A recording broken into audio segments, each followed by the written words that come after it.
Great. Happy New Year, everyone. That's right. This is a whole new beginning, right? It Yes. is. So, Boy, oh boy. how's the weather out there in Arizona and California? Well, Wonderful. I have no complaints, although it is a little cold when it gets down past 68. I have to put on my heater. It's a bummer, but I'm getting over it. That is funny.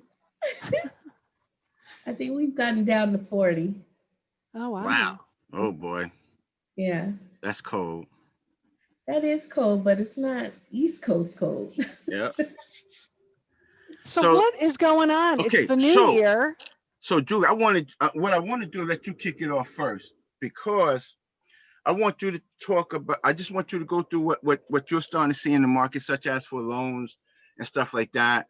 And then, because the topic is really going to be about 1031 exchanges, Oh, yeah. and I really want your input. I want everyone's input, but I want to get your part done first, and then I'm gonna let. Then I want Alicia to go ahead with her part, but I want us to really discuss the 1031s. How it's a uh, strong possibility that it will be leaving. Oh, well, let me tell you about lending then. Let's start with that. Julie with Old Capital. And we are seeing some shifts. We have seen over the last 8, 10, 12 months, we've seen insurance going up and being in several other deals recently where you think you have it put in there and we underwrite it correctly from the lender side and we correctly underwrite it, we think correctly from the borrower side. But when the insurance company comes in and says, hey, you've had some losses, Right. doesn't matter what I underwrite, doesn't matter what the borrower underwrites, it really comes down to how does that, what happened in the previous owners under their rule, if there was a drowning or there was a shooting, that's going to significantly affect the amount of proceeds. So it's really important when you're underwriting these deals to to look at maybe not 350 a door, but maybe 500 or 600, and be aware of what it's going to cost you, because that's going to greatly affect you.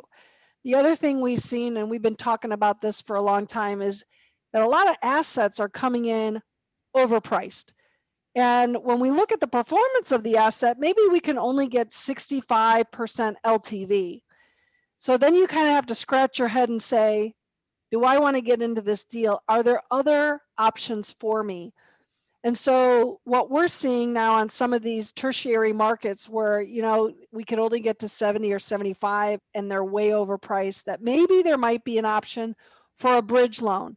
And I will tell you that bridge lending is really tough to get on below 5 million. So I'm talking things that are 5 and above, where maybe it makes sense to do a bridge loan as opposed to going in with the agency or with CMBS. And then the other thing I would tell you is that we're seeing a lot of really competitive pricing with bank lending. You don't have to bring in the principal and interest reserves 12 months or 18 months on Fannie. And these guys can close in 30 days. So we'd love to have the conversation on your deal. Yes, it's going to be recourse, but if you're only looking at it for a 5-year period or even potentially a 3-year period where you can get 1% prepayment penalty, it might be worth it. I mean, we're seeing some rates in the 4s for commercial banks. So it might be worth having a chat about that. But over the since October, we're seeing that agency is looking really on the Freddie side for experience. So make sure your group has at least 2 years of experience and 3 to 5 transactions. Super important. Build your team. Make sure you've got the net worth and liquidity and the experience. Super helpful. That's all I have for today. Oh, wait, one more thing. We're seeing the 10-year treasury has gone up all this week. We're now at 1.1. So we started out in COVID at 0.55, which is the lowest we've seen since 1955. So I think you need to be aware and make sure that you're underwriting at maybe, 4 or 5, depending on how long it's going to take you to get through that transaction. Be conservative. Okay. So thanks so much. Yep. And I have been keeping an eye on the Treasury 10-year note. Yes, it's going up. So, but it was going up even early on that it started creeping, because the last time when I did see it, it was at 0.93. Then I saw it at 0.97. So now it's over 1. So Yeah. yeah. So you know what I did not do? What? And, I think it's the vacation just coming We back. didn't go through who's here, but that's okay. Exactly. Well, exactly. So I know it's okay. So we're just going to go ahead. I'm just going to go ahead and put it on up there. It's January 8th and so forth. And there you go. We know it's Julianne Peterson, and we have Alicia Milton from KW. And of course, we have myself from the Murphy Bain Financial Group, and I'm also a KW commercial agent. Commercial really. So, Yeah. all right. So Alicia, tell us what's going on out there in your neck of the woods. It's been extremely active here in our neck of the woods. Okay. From construction of all type of product, retail, industrial, multifamily. We've had some huge bigwigs come out here from Taiwan, Japan, um, California. California. I think the entire state is going to move to Arizona. It's been extremely active. Right. Yeah, it's been very active for residential and commercial. So that's been great. Not everybody knows what they want though. When you go a little under, the big wigs who definitely know, those big companies and developers, they definitely know what they want. But Right. when you go just under them, it's been quite interesting. But you know, it makes for a great active day, active week, and we gain lots of knowledge for it. With the 1031 exchanges, we got a big rush towards the end of last year. There are still some people looking. I know the biggest thing with folks that I've interacted with is that it's important that they know their dates. I have noticed that a lot of those um, buyers in 1031, exchange investors, they have not wanted to really be dedicated to an agent. That's what I've learned the last couple of months. So that has made it a little challenging. Mm-hmm. But the ones that do, we try to make sure that they understand, especially the newer 1031 investors, that they understand their target, exactly what type of product that they need to purchase, how much they need to roll over, and ensuring that they're with some really good lenders and teammates, like Julie said. So it's been interesting. There's some misunderstandings, as far as what's required. So Right. we always want to make sure that they're with, some good custodians, because some of them can be taken advantage of. So we always want to make sure that they have a really good team, and folks managing their money. All right. All right. So you have a lot of 1031s out there. We do. I don't specifically. My broker typically works with them, Uh-huh. um, but I've helped a couple out. Okay. They're Well, very interesting. I think this is going to be an excellent transition right into the topic for today, because the subject for today is the 1031 exchanges, right? One, worried about the future of 1031 exchanges? Two, Democrats take control of Senate with twin Georgia victories.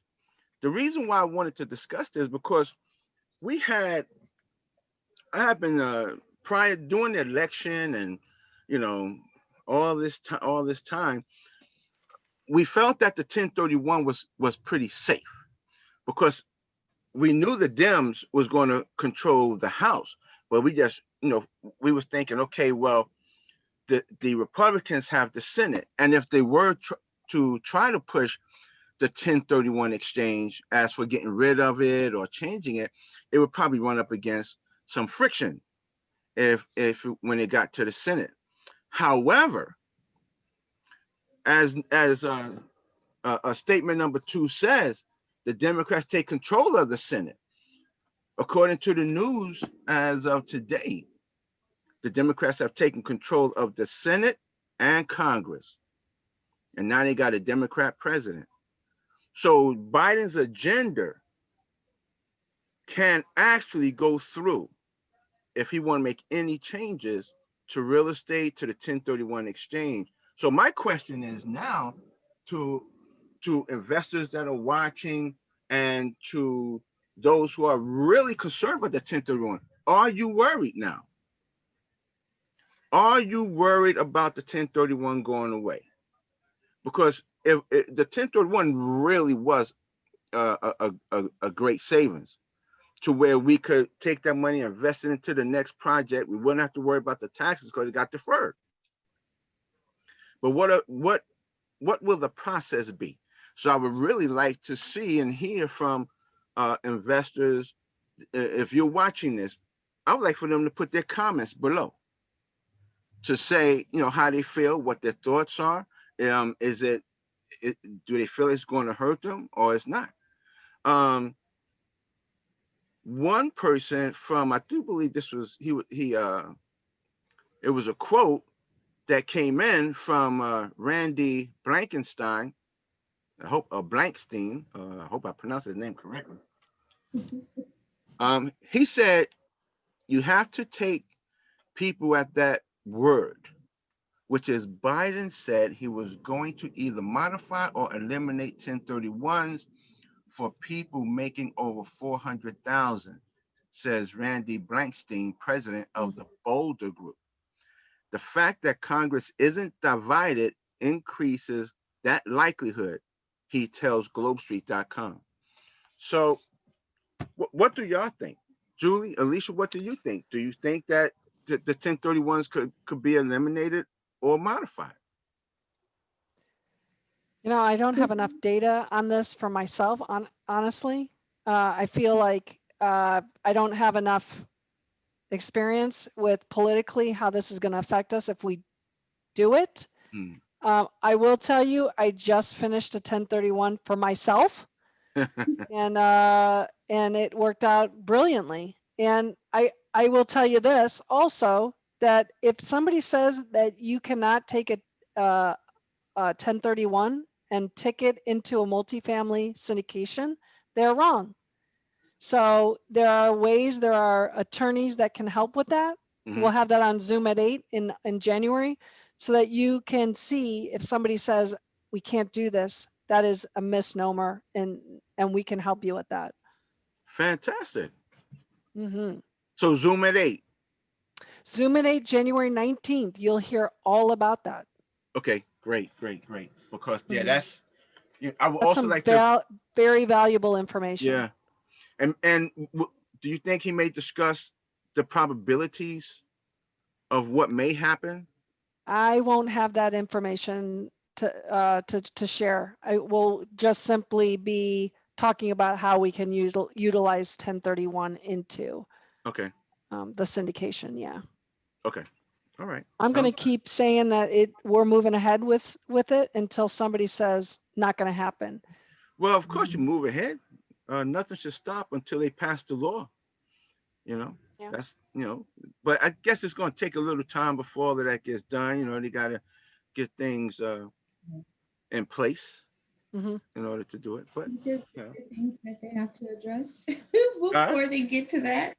I Yeah, said, I think there's some things that they have to address before they get to that. And hopefully this is the can that they continuously push down the road for 4 years. And, Right. yeah. it doesn't affect us. But to answer your question, the quick answer is it could. Yeah, Yeah. right. Yeah. It could. You're right. It might. If it does change, hopefully, we as agents have a large enough voice and presence Hmm. that we can, if the bill or statute is going to be changed, then maybe it could be changed in our investors' favor, or Right. maybe the effects of it will be, nominal and not be a huge deal. Um, I don't see why, that particular change would be the most important thing to do right away. Yeah, I agree with you on that. Yeah. I think it has more negative effects than positive. So, Hmm. And I wonder uh how many politicians invest in commercial multifamily. It don't to be honest with you, it doesn't sound like it's too many, I don't know. to be We'll honest. see, But I guess, we when will see, won't we? when it Mm, comes up, and if it doesn't pass, we'll we'll see. know that they're investors. Yeah. All right. So Yeah. what's the plans for the weekend out in California and Arizona? It's been a really busy week, so we'll probably just have some downtime. Okay. And I'll be traveling next Thursday and Friday, so I'll probably just be probably shifting my life Okay. over the weekend and trying to figure that all out. I got a Okay. call tomorrow at 4:30, so we keep doing business during the weekend. All right. All right. Yeah. How Okay. how about you, Alicia? Well, as Daryl knows, I had a very busy holiday working through it, and it was nonstop for me. Mm. So this weekend I plan on doing some painting with my children, which Oh, will be fun. That's a favorite pastime of ours. But I do plan on looking at some multifamily properties. So That's good. hmm. Okay. How Good. about you, Daryl? Are you going I'm to be ready to take cooking? well, I'm ready to take a trip to Arizona absolutely, you're to gonna see love some it. properties. Way Yeah. different than that snow you've had. Hey, I'm ready. So, but Yeah. no, this weekend for me, I'm just gonna I want to finish up my course on my model for underwriting, and so I can start using it. So I want to really try to just get a little closer to wrapping it up because I don't have that much more to go. Hmm. So, but Awesome. I so look forward. Julie and, Yes. and Alicia, Julie, if anybody want to get in contact with you, how they going to do it? Well, you can certainly find me on Instagram or on LinkedIn or Facebook, or you could also go ahead and send me an email at jpeterson@oldcapitallending.com or a phone call 972-833-2774. Fantastic. And Alicia, how can they get in contact with you? So I am on all the social media platforms, Real Estate with Alicia or CRE with Alicia. You can also call me at 480-712-8890. I look forward to hearing from y'all. Fantastic. Fantastic. Julie, aren't you missing something? My Zoom at 8. Yeah, yeah. All right, Zoom at 8 every Tuesday night at 8 o'clock p.m. Eastern. You could do the breakdown across the nation, 7, 6, 5 in California. But every week we have somebody special that comes to speak, and then we have networking. It is a great opportunity to meet new people. Hmm. This week we've got a young guy, Cody Davis. He is 24 years old and is in 2 deals. So come listen, figure out how you can open up your calendar Tuesday nights. Come join us. Sounds good. Sounds good. And Alicia, did you start anything yet? No, no, I have a plate full, but as you see, I'm a great networker. I Okay. get the folks that I'm connected to on Zoom at 8 and Multifamily Lunch and Learn. So All right. Okay. We'll Okay. she'll let us do it and she'll reap the benefits. That's okay. awesome. We like Hey. you doing that. That's awesome. courses. Yeah. And as for myself, if anybody want to get in contact with me, you could reach me right here on Facebook. You could DM me, email me at Daryl@Murphy